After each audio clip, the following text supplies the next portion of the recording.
नागपुरी मेजवानी चॅनलवर तुमचं खूप मनापासून स्वागत आहे। आज मी तुम्हाला कोहळ्याची म्हणजेच लाल भोपळ्याची बोंड दाखवणार आहे। हा विदर्भातला एक पारंपरिक असा पदार्थ आहे। सहसा आषाढ महिन्यात ही कोहळ्याची बोंड केली जातात। अतिशय टेस्टी असा हा पदार्थ आहे। चला तर मग करूया कोहळ्याची बोंड। यासाठी मी अर्धा किलो कोहळं म्हणजेच लाल भोपळा घेतलेला आहे। 200 ग्रॅम एवढा गूळ घेतलेला आहे।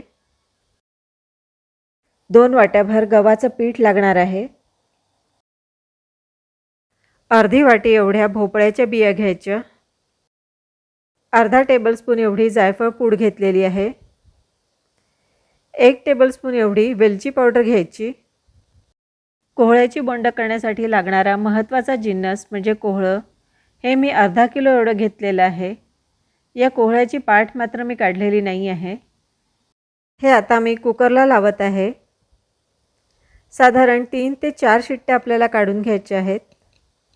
कोहळं अगदी मऊसूत असं शिजलं पाहिजे। कुकरमधून बाहेर काढल्यावर कोहळं थोडं गार होऊ द्यायचं। कोहळ्याची जी पाठ आहे ती काढून टाकायची आणि आता हे आपल्याला हाताने चुरून घ्यायचं आहे। तुमच्याकडे मॅशर असेल तर तुम्ही त्याचा देखील वापर करू शकता। अगदी बारीक असं चुरून घ्यायचं आहे। कोहळं अगदी छान चुरून झालेलं आहे। आता मी यामध्ये 200 ग्रॅम एवढा गूळ घालत आहे। गूळ आणि कोहळं आता हाताने छान मिक्स करून घ्यायचं। गूळ आणि कोहळं मिक्स करून झाल्यावर आता हे कढईमध्ये घालायचं। यातला गूळ पूर्णपणे वितळेपर्यंत आपण हे शिजवून घेणार आहोत। गूळ आता पूर्णपणे वितळलेला आहे। यामध्ये आता आपल्याला थोडंसं मीठ घालायचं आहे। गोड पदार्थामध्ये असं किंचित मीठ घातलं की त्या पदार्थाची चव खूप जास्त वाढते। भोपळ्याच्या बिया घालायच्या। या भोपळ्याच्या बिया मी भाजून घेतलेल्या आहेत। भोपळ्याच्या बिया भाजून घेतल्या की त्याची पौष्टिकता आणखीनच वाढते।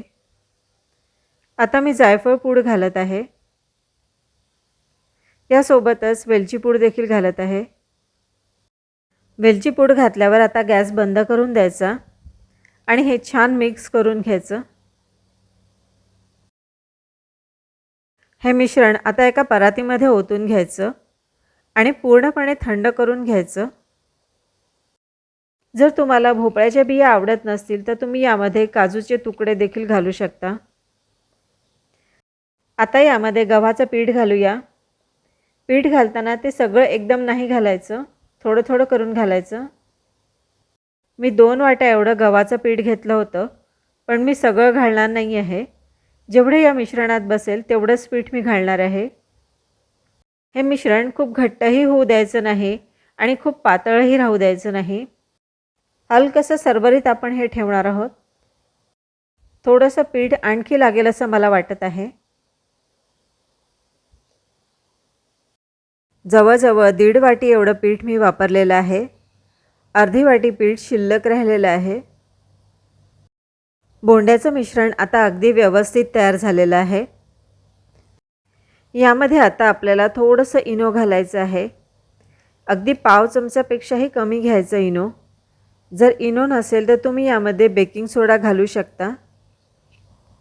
इनो किंवा सोडा घातल्यावर हे 2 ते 3 मिनिटं छान हाताने फेटून घ्यायचं, म्हणजे पीठ छान हलकं होतं आणि बोंडाला जाळी छान पडते।